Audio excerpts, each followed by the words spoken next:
The portal grades are in, and Vandy made A's in football and basketball.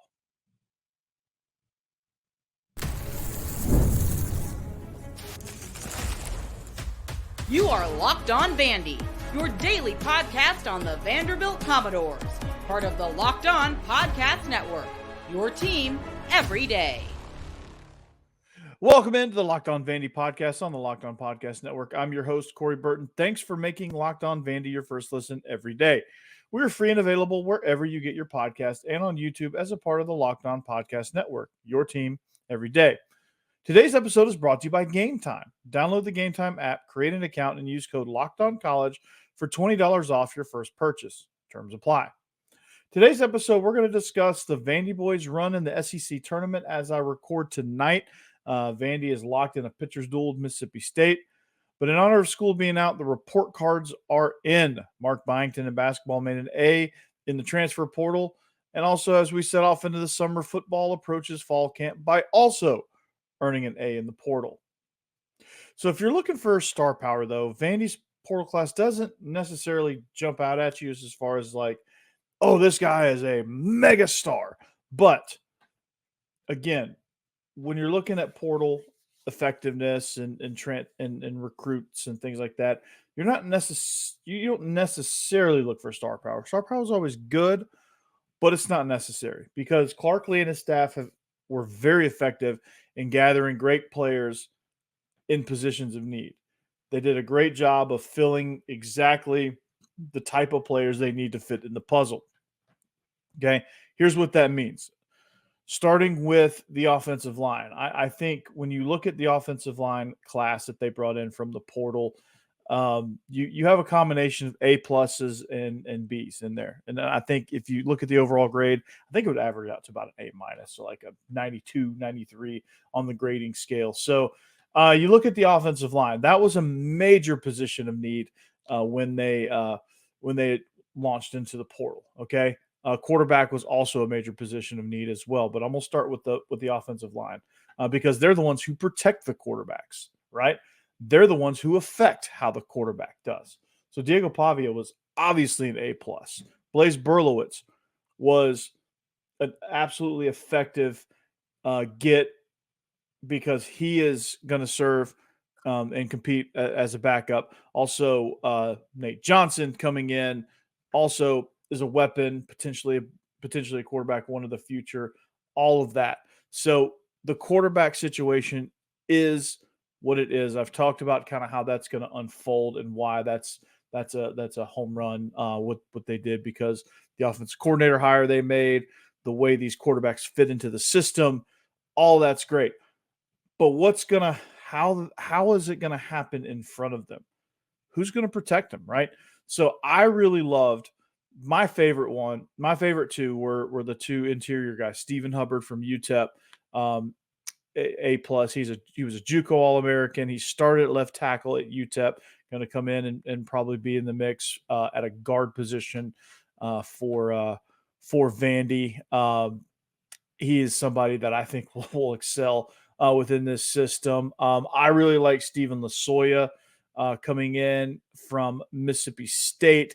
He has some SEC starting experience. He's a local Nashville product as well.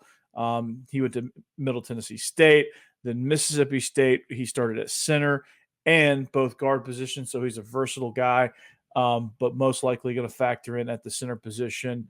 But he has that SEC starting experience, which is vastly important, and which is why his grade is A+.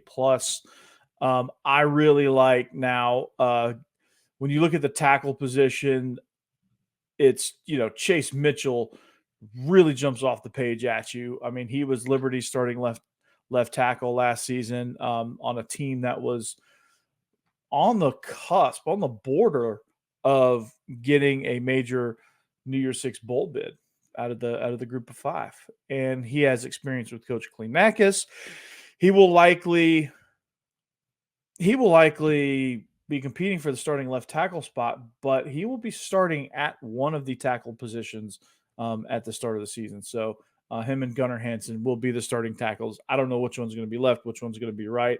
I've said all along Gunnar Hansen because he's the incumbent as the left tackle, but new coaching, new system, some things might shuffle up a little bit. So Chase Mitchell is very much in the mix there, and he's going to be a very key asset for this Vandy team on the offensive line. And I think the stock of that whole group went up when he entered the room. Then you have Cade McConnell from Minnesota. He comes in. He has a chip on his shoulder. He didn't play in Minnesota. I mean, it's you're getting a guy from the Big Ten, which they take pride in their offensive lines up there in Big Ten country. So you've got a guy that's coming in with a chip on his shoulder. So I really like this offensive line group. I mean, I think you can make a starting five out of just transfer portal guys, but some of the incumbent guys will have something to say about that as well. And it's going to help to have this depth because like guys like Gage Pitchford, he's recovering from injury. Don't know exactly how he's going to bounce back. Should be ready for fall camp, but injuries are a crazy thing, man. You never really truly know. So, and you never know like how much effectiveness he lost and all that good stuff. So it's good to have this depth. Now, Pitchford is good enough to be a starting offensive lineman in this league. So he's somebody that's certainly going to factor in as well. But these transfer guys are going to add a lot of quality depth. So I really liked what Clark Lee, Tim Beck, Jerry Kill did up front to kind of help all these skill guys develop. So offensive line, quarterback were two major areas of need. I think they hit home runs there.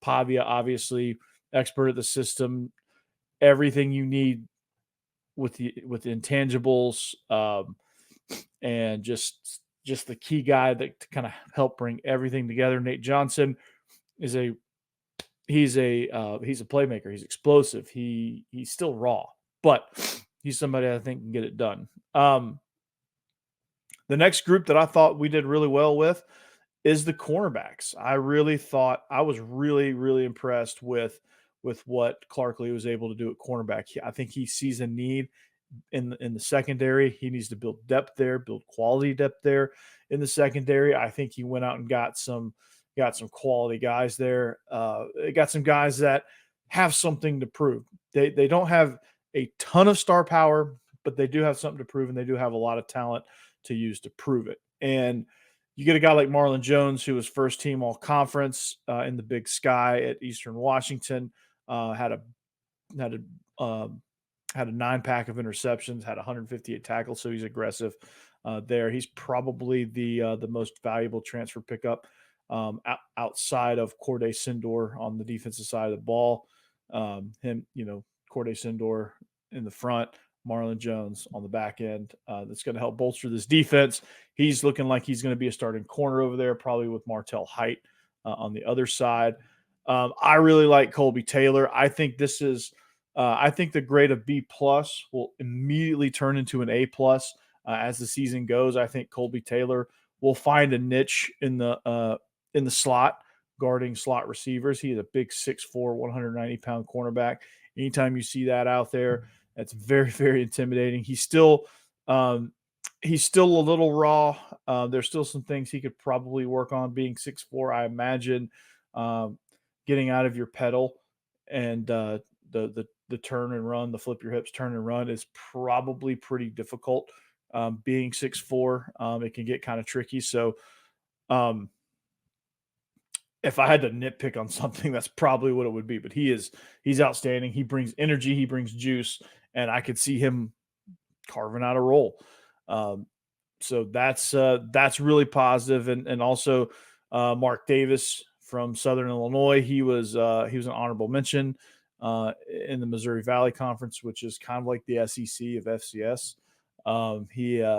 He's 6'2", so Clark Lee understands that he needed to bring a little bit of size into this defensive backfield, and the bigger guys, the bigger physical guys, are the ones that will thrive in the SEC because the receivers are bigger and more physical. So I really like that addition as well.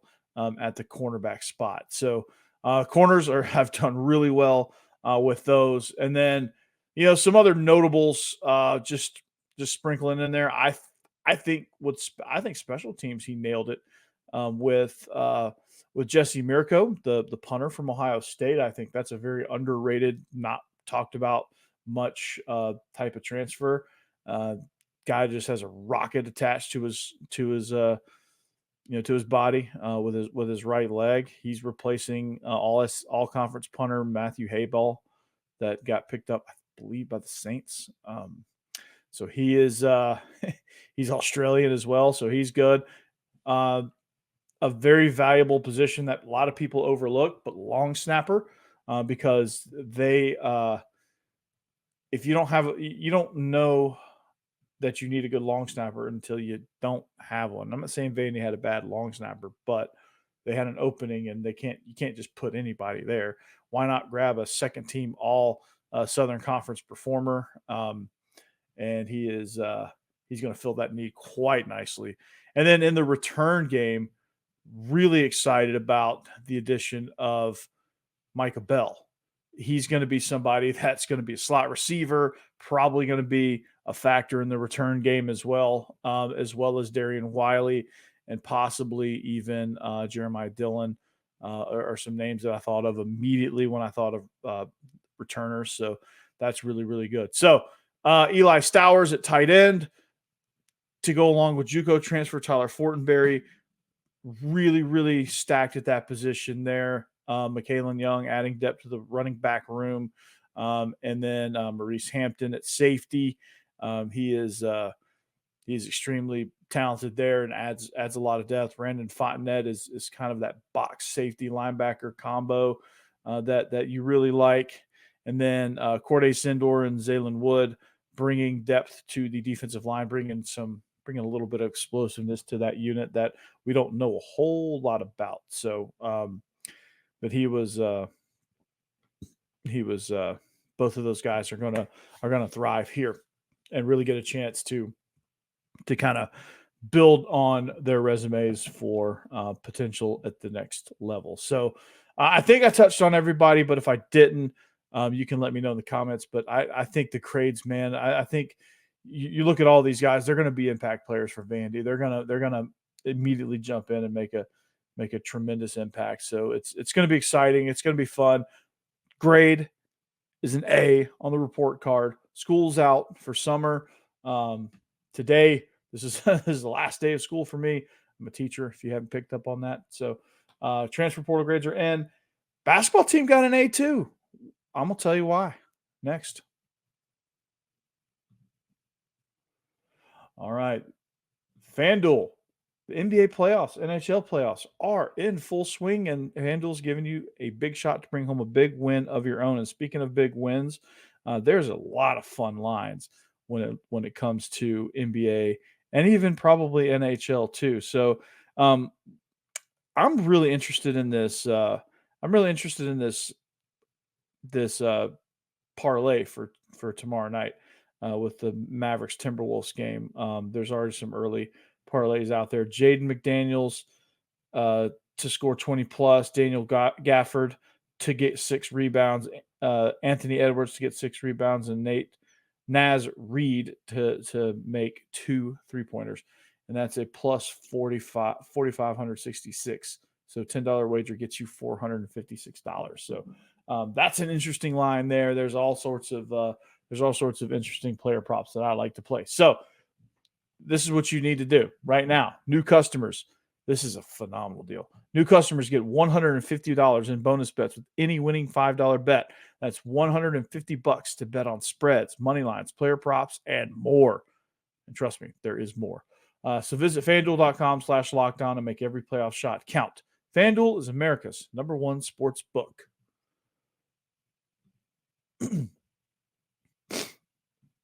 Are you watching ESPN or Fox Sports? Are you having to turn down the volume due to all of that shouting and screaming?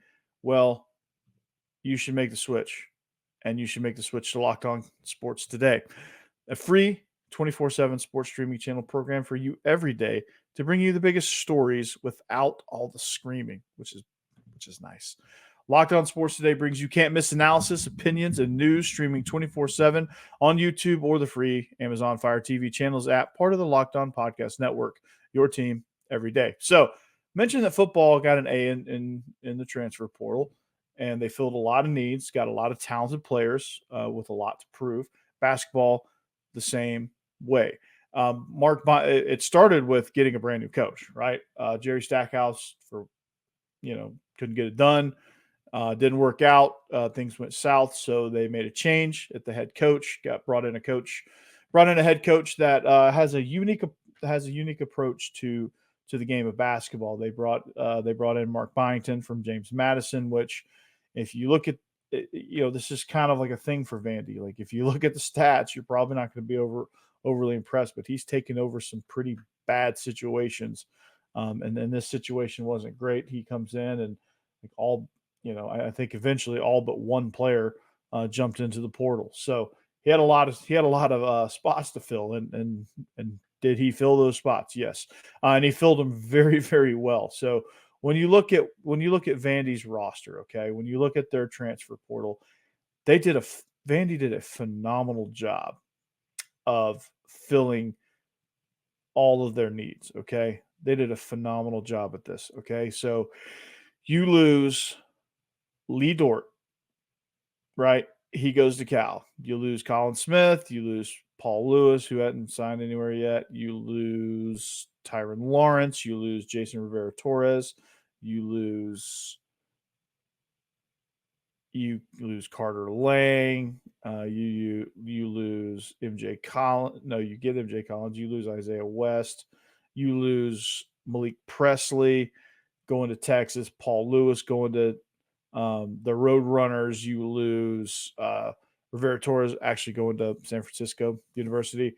So you lose pretty much your entire roster. And Vinon Lubin just committed to North Carolina, which is actually a pretty big compliment for the type of player that he is. So you lose all of that. Okay, so you have to replace all of that, which seems daunting, right? But Kajani Wright, I think you get he's still, you wish you had a 6'10", 6'11", 7-footer. But the way the system goes, that I think you're okay with somebody that might be a little bit undersized at that position, because you're going to be running so much. But Kajani Wright provides a big spark, literally and figuratively, in the paint. And I think with the versatility that he has at the size that he is, provides a valuable opportunity for Vanderbilt to put a lot of points on the board. Probably the biggest name that Mark Byington was able to pull from the portal was the 6'4" combo guard, AJ Hoggard from Michigan State. That was a phenomenal portal get. Talked about that in depth on episode about a week ago, I guess. About a week ago when he committed. Tremendous piece there at the guard position. Alex Hemingway, you get a sharpshooter there from Clemson. Colin Smith is somebody that you had to replace, and you replace him with Devin McLaughlin from Boston College. And also you get not only Devin McLaughlin, but your first guy is Jalen Carey, who is also 6'8". He followed Mark Byington from James Madison. So you get your big guys there. MJ Collins, kind of that combo guard forward out of Virginia Tech. There you get Jason Edwards from North Texas, who's kind of a running point guard, scorer, slasher guy, can shoot a little bit as well. Tyler Nickel is kind of your long wing guy that can, he can shoot, he can drive, he can kind of make some things, he can kind of create some things at the top of the key, but he is somebody that is a perfect wing position there.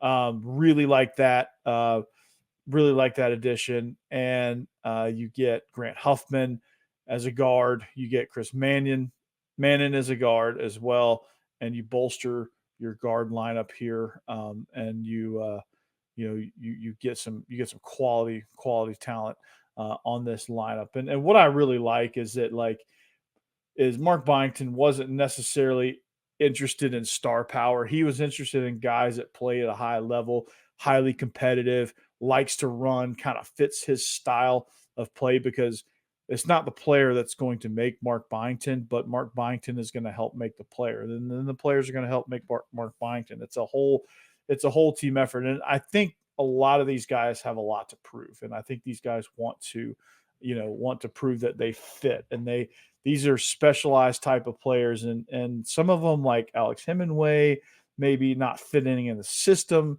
as well at Clemson. They don't necessarily he has a very unique skill set. He'll probably get more minutes at Vanderbilt because he can shoot. He'll get some streaks of time there. AJ Hoggard just wanted a better situation, probably wanted to jump in the SEC, coming from Michigan State, a little bit faster style of play. I think that lends itself to making players better, because when you go fast, it's pretty good. Devin McLaughlin, big physical power forward, somebody that would thrive in this system, can run the floor, probably wants to be featured a little bit more in a running scheme, probably likes to play that up-tempo stuff as well. So what stands out the most about these Mark Byington transfers is that they just fit what he wants to do. These guards fit what he wants to do because they can run, they can create, they can pass, and they can get it to your sharpshooters. They can get it to your wings and Tyler Nickel. They can get it to Jason Edwards. They can get it down low to McLaughlin and Carey and Kajani Wright. They can get it where it needs to go, and that is the most important.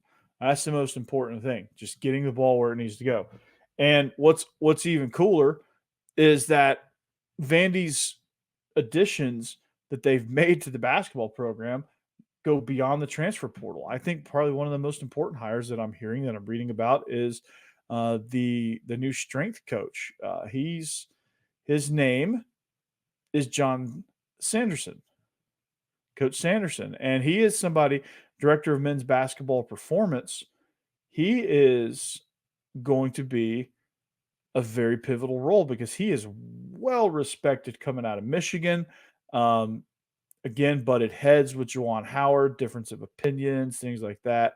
And so that's a very, very good gift for Mark Byington. Plus, they're getting a $20 million basketball operations facility that's going to be built and added onto Memorial Gym. So that's going to be a lot of fun, and somebody is going to match a donation for that. So that's very, very, very good. So basketball is on the up and up. Football is on the up and up. Looking forward to both seasons there. I think Vanderbilt has finally started to figure some things out now. We just got to see it play out on the field and on the court.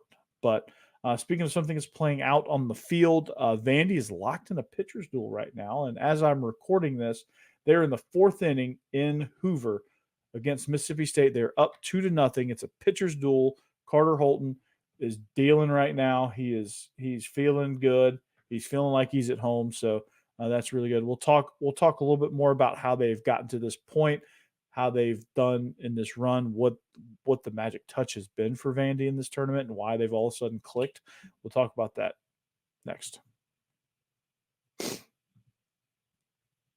All right, this show is also brought to you by Gametime. Did you know that Gametime is the hub for NBA playoff tickets? Well, now you do. So with killer last-minute deals, all-in prices, views from your seat, and their lowest price guarantee, Gametime takes the guesswork out of buying NBA tickets. So, what are your favorite features? I love, my favorite feature is probably the seat views. I really like getting a panoramic view of my seat in the app before you buy. But also last-minute deals is phenomenal. Anytime you can get a last-minute deal, you can save up to 60% off. That's incredible. Buying last minute for sports, concerts, comedy, and theater. You save even more with exclusive in-app deals on select seats ahead of a game or event. So like there might be like a featured section. That's kind of what that means. Zone deals, you can choose a section and Gametime will choose the seats. They discount you for letting you do that. All-in prices, if you toggle this feature on, so you have to toggle it on though. It shows you the total up front. There's no surprise fees at checkout, so it's really, really good. If you see it, you're getting it. There's nothing else there. I said the seat view stuff was good, but they have a lowest price guarantee, or Gametime will credit you 110% of the difference. I got so excited about that. Gametime ticket coverage also is the best in the business. Your purchase is covered with the most flexible customer service policy in the ticketing industry, even. So you take the guesswork out of buying NBA tickets with Gametime. Download the Gametime app, create an account, and use code LOCKEDONCollege for $20 off your first purchase. Terms apply. Again, create an account and redeem code LOCKEDONCollege. That's LOCKEDONCOLLEGE for $20 off. Download Gametime today. Last minute tickets, lowest price guaranteed.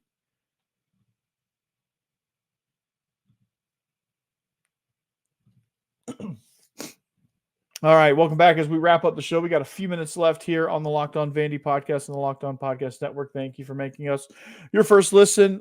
Make sure you check out Locked On SEC. Make them your second listen each and every day. Chris Gordy does a phenomenal job there. As we wrap up the week, Vandy is locked in a pitcher's duel with Mississippi State. They finally kind of found a formula that works for them. They played a little bit of small ball so far.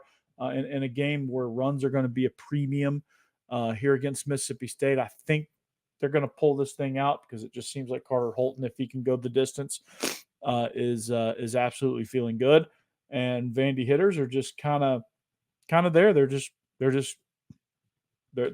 waiting for opportunities. So this is going to be a good game here. And I think what's impressive is that Vandy's just found ways to just, I don't know, like the tail end of the season was kind of rough for Vandy. They couldn't seem to get footing. They couldn't hit a lick at the plate. They couldn't get runs across the board. And when they did, they couldn't pitch, so they couldn't keep the other team from scoring. And so they were either getting hammered or they were losing close games because they couldn't quite get runs across and they weren't hitting for power and they weren't hitting consistently at all. It just didn't seem like anything was synced up, anything was clicking. But ever since they've arrived in Alabama, they've been on fire. Bryce Cunningham started it out with a big win against Florida. They win 6-3. They jump out to a 6-0 lead, and Florida creeps back but never really threatens. And then they win that one. Big time game with Tennessee in the next round, the next game. Big time rivalry.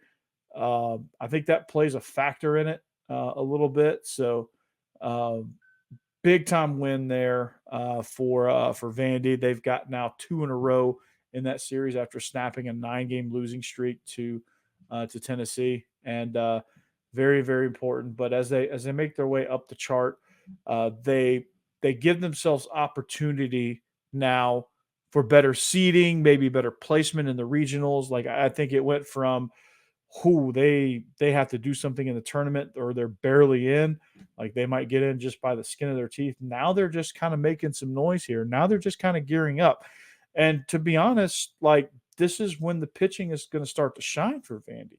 And this is where their pitching depth is going to come in handy. And this is where their quality pitching is going to come in handy, because in postseason baseball, that's what separates the good teams from the teams that might actually do something, teams that have great pitching. And the teams that don't have great pitching also end up becoming, having early exits and things like that. So you have to take that into account. And I think Vandy's gotten phenomenal pitching up to this point to where I'm in the 4th inning of this game because it started so dang late, and I don't want to be up all night waiting to record this podcast. So I'm gonna leave you on a cliffhanger almost. But the way they're playing right now, I don't see how they can lose. Carter Holton is just, he's feeling it tonight, and this is a good thing for Vandy baseball. If they in their quest to get to regionals, super regionals, and ultimately to Omaha, which I don't know what their road looks like, but they're improving the quality of their road every game they win. So that can only be a good thing. And this they're getting hot at the right time. They're getting a little bit of confidence at the right time. So that's incredible. So as I leave you for the weekend, if anything crazy happens in this game after I leave you, as I'm recording this, I will pop on for a YouTube short and talk about it. But otherwise, this has been a great pitchers duel. Carter Holton's been feeling it, and Vandy is they have found something, and they just need to keep holding on to it in order to make a nice little run in the SEC tournament. But that's all I got for you here on the Locked On Vandy podcast on the Locked On Podcast Network. Thank you for listening. We'll see you back here on Monday. It'll be the official start of summer for me on Memorial Day. So that'll be a lot of fun, and we'll catch you then. But until then, anchor down, behave yourselves. We'll see you. Peace.